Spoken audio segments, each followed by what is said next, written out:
Assalamualaikum warahmatullahi wabarakatuh. Perkenalkan, nama saya Muhammad Khaliful Fadli dengan NIM 22073064. Baik, di sini saya akan menjelaskan tentang scan tool pada sepeda motor yang diampu oleh dosen Rif Darmon, SPD, MPDT.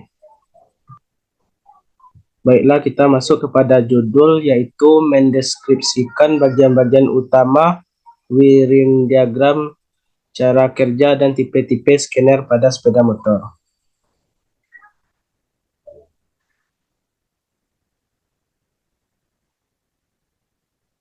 Yang pertama yaitu pendahuluan. Pendahuluan yaitu perkembangan teknologi dalam industri otomotif terus meningkat dengan semakin kompleksnya sistem yang terdapat dalam kendaraan bermotor, termasuk sepeda motor. Alat diagnosa seperti scanner sepeda motor menjadi sangat penting dalam mengidentifikasi dan mengatasi masalah yang muncul pada sepeda motor modern. Scanner ini memungkinkan mekanik atau teknisi untuk membaca dan menganalisis informasi yang tersimpan dalam sistem elektronik sepeda motor, seperti Electronic Control Unit atau ECU.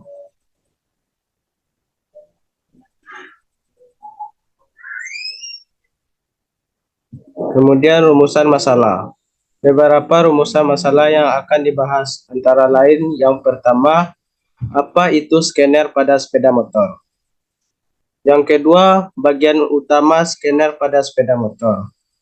Yang ketiga, wiring diagram scanner pada sepeda motor. Yang keempat, tipe scanner pada sepeda motor. Kemudian definisi scanner pada sepeda motor. Scanner pada sepeda motor merupakan sebuah alat yang digunakan untuk membaca dan menganalisis informasi yang terdapat pada sistem elektronik sepeda motor. Alat ini digunakan oleh mekanik atau teknisi untuk melakukan diagnosis kerusakan yang menjadi informasi spesifik performa mesin sepeda motor. Scanner atau diagnostic tool merupakan alat diagnosis yang digunakan oleh seorang mekanik atau teknisi kendaraan, termasuk sepeda motor, yang berfungsi untuk menemukan kerusakan pada sepeda motor injeksi dengan cara men-scanning data yang tersimpan di dalam memori ECU yang didapat oleh sumbernya, yaitu Mindata DKK 2019.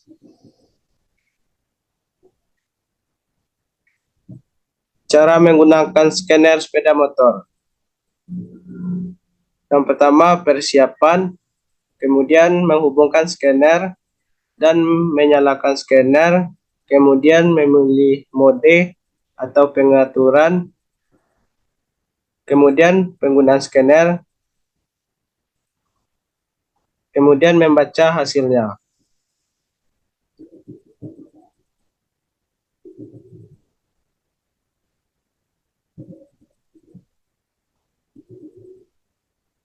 Persiapan yaitu pastikan sepeda motor berada dalam keadaan yang baik dan berhenti di tempat yang aman. Selain itu, pastikan juga scanner sepeda motor dalam kondisi menyala dan terhubung dengan sepeda motor melalui kabel yang sesuai. Kemudian menghubungkan scanner. Menghubungkan scanner yaitu sambungan kabel scanner ke port atau konektor yang sesuai pada sepeda motor. Biasanya port ini berada di bawah jok atau di dekat panel instrumen.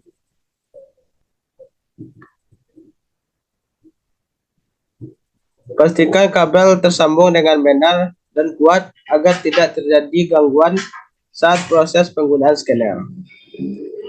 Yang ketiga, menyalakan scanner.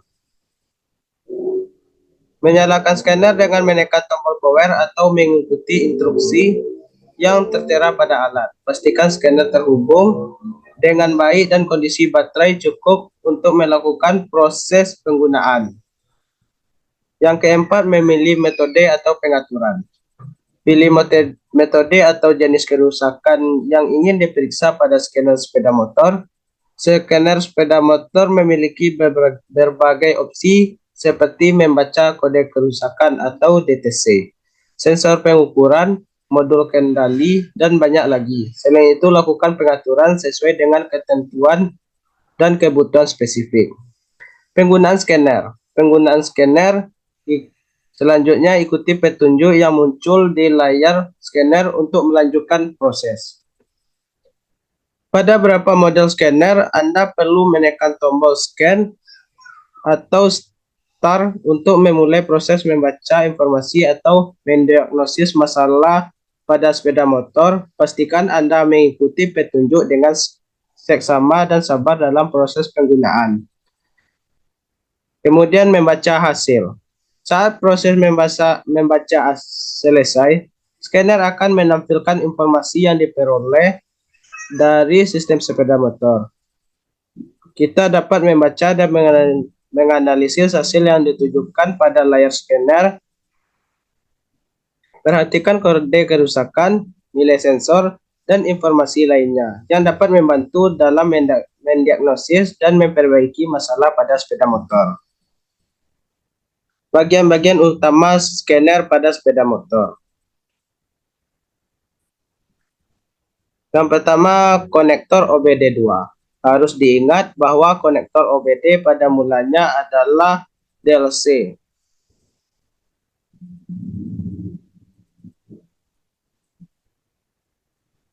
Atau diagnosis konektor, link konektor, yang digunakan untuk mendiagnosa kondisi kendaraan, namun karena ada beberapa perusahaan yang membuat bentuk sendiri konektor DLC, maka hal ini membuat para teknisi kebingungan dengan berbagai bentuk konektor scanner yang harus disediakan. Ini gambar konektor OBD2. Ada 3 cabang tali konektor OBD2.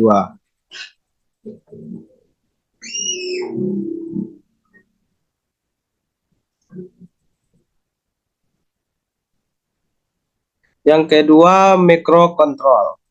Mikrokontrol adalah sistem komputer yang dikemas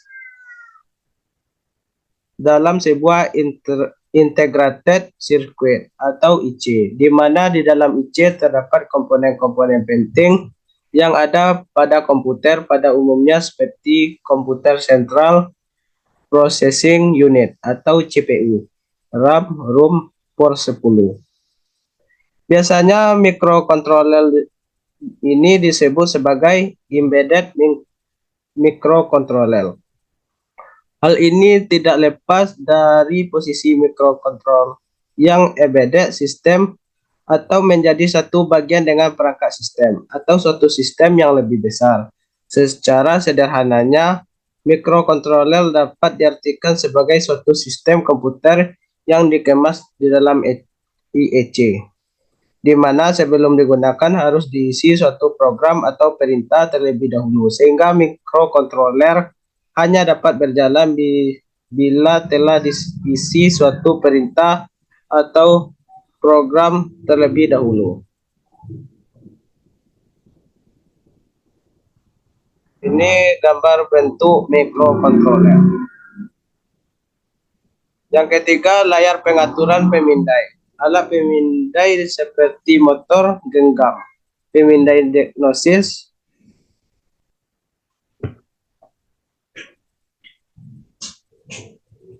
Yamaha untuk alat pemindai sepeda motor, garansi 2 tahun, bahasa program Mandarin. Ini gambar layar pengatur pemindai.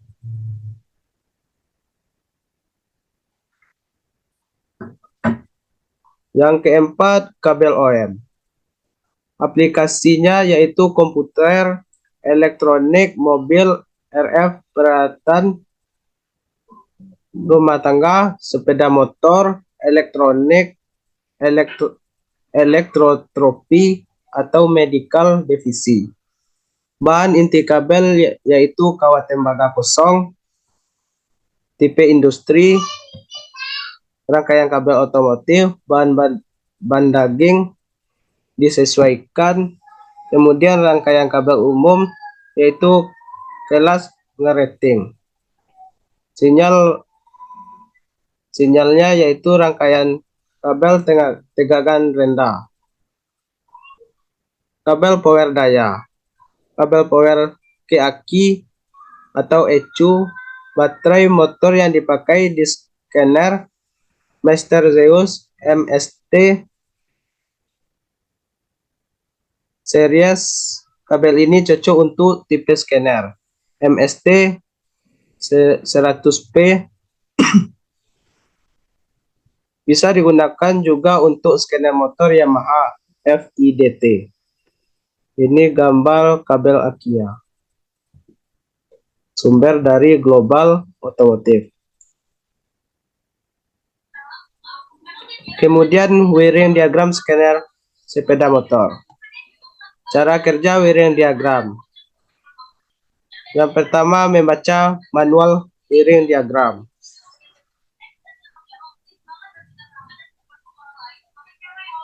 Yang disediakan oleh produsen kendaraan.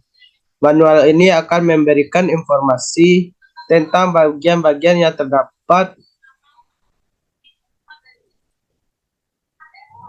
dalam sistem EV, Electronic Full Injection,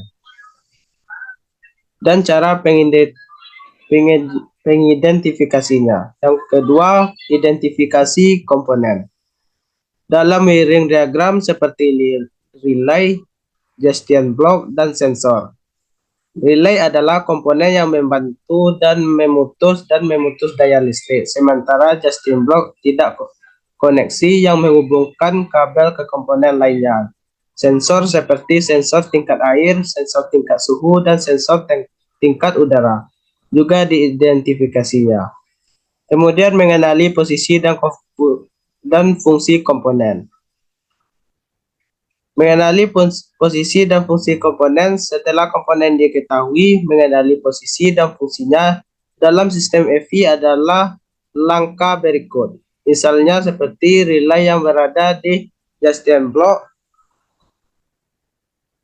Satu adalah relay EV, sementara relay yang berada di junction block 2 adalah relay valve jump. Kemudian memeriksa koneksi. Memeriksa koneksi setelah berikutnya, misalnya koneksi dari sensor ke relay,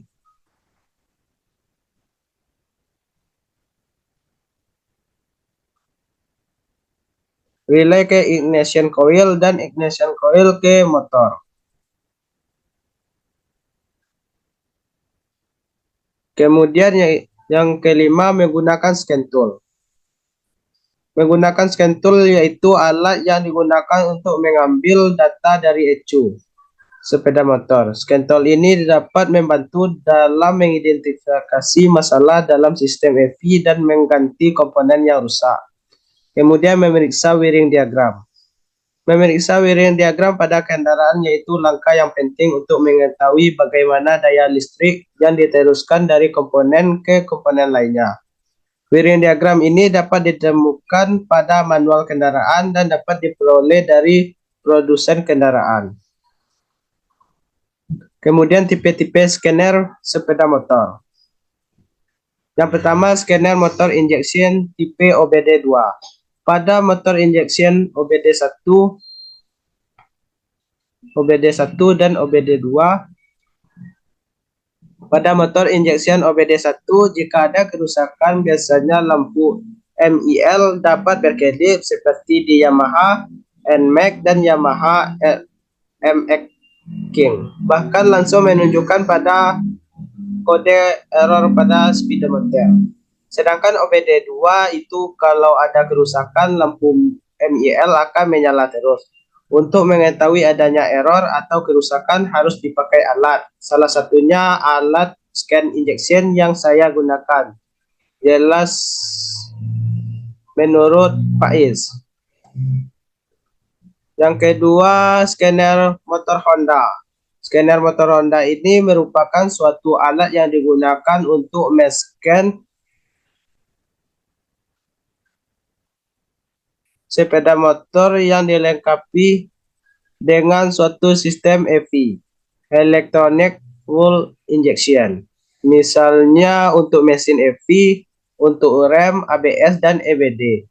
Untuk bodi mobil yaitu BCM, untuk transmisi ECT, or TCU, or EGS. Dan bisa juga untuk sistem AC hingga juga power steering.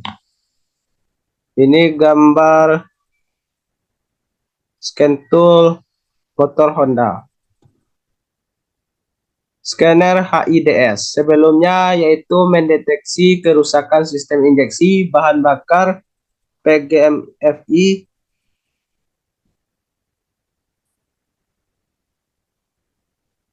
pada sepeda motor Honda. Harus dilakukan dengan melihat kode kedipan malfunction indikator lamp atau MIL pada speedometer. Tapi kini dengan HIDS, Honda Injection Diagnostic System, langkahnya jadi lebih mudah. Tidak perlu lagi melihat kode kedipan, karena begitu sistem PGM-FI Engine Control Module atau ECM dihubungkan ke alat ini, semuanya kerusakan dan kinerja semua sensor sudah langsung terdeteksi. Selain itu, HIDS hanya mampu mendiagnosis kerusakan pada Revo AT saja. Tapi semua motor PGM-FI yang diproduksi PT AHM, mulai dari Supra X 125, Honda PCX, Honda Revo AT, hingga motor sport terbaru Honda CBR 250R. Kemudian scanner HD scanner. Komponen device ini berbentuk kotak hitam dengan sisi depan terdapat tulisan HD scanner, warnanya oranye. Di sisi belakang terdapat kode versi device.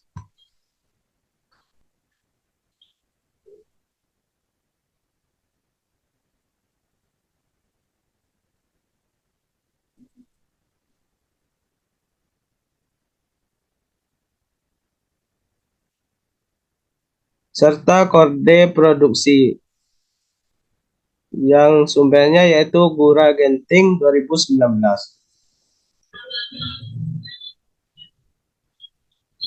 Yang kelima, scanner Opstar. MS70 adalah generasi baru peralatan diagnosis sepeda motor, cerdas sepeda motor, atau ponsel salju, atau ATV, atau UTF, dan lain-lain. Dari Opstar Teknologi CO Ltd berdasarkan prosesor quad-core RK3128. Sangat cepat dan lancar, dilengkapi dengan layar sentuhan kapasitas 7 inci, sensitif terhadap sentuhan, bekerja dengan kit khusus moto, dapat melakukan moto IMO,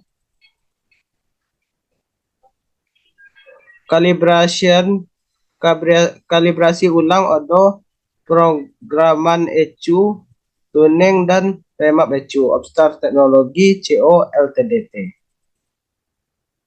Kesimpulan dan saran. Kesimpulannya yaitu penggunaan scanner sepeda motor telah menjadi suatu kebutuhan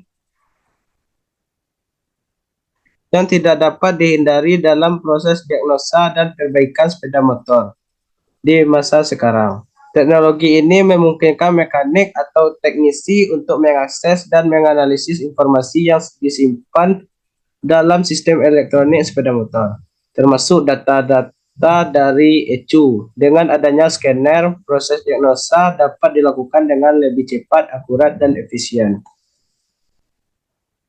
Kemudian sarannya terdapat ada 3 saran. Yang pertama, pelatihan yang mendalam, yaitu mekanik atau teknisi sepeda motor perlu pelatihan yang mendalam dalam penggunaan scanner sepeda motor. Yang kedua, investasi dalam peralatan. Meskipun harga scanner sepeda motor bisa mahal, investasi ini akan sebanding dengan manfaatnya dalam jangka panjang. Yang ketiga, pengembangan kemampuan manual. Meskipun scanner sepeda motor merupakan alat yang sangat berguna, mekanik atau teknisi tetap perlu mempertahankan keterampilan manual dalam mendiagnosis dan memperbaiki sepeda motor. Sekian, terima kasih. Kalau ada kata-kata yang salah, Mohon maafkan.